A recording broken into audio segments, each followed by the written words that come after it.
Hello, in this video, I'll be showing you how to sign a document using DocuSign with an e-signature. As you see, there's one that has been sent. Then open your email. And here you can see that someone sent a document. Then you just click on Review Document. And as you can see, here is where you need to sign it. Just click on Sign. For you to sign it, you can go where it says draw right over here. You can use your touchpad or you can use your mouse to sign.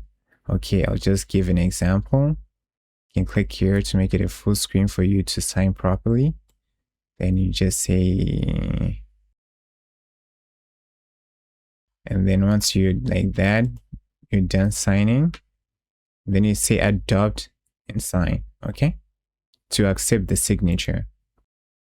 Then you're done, you just click on finish when you're finished signing it.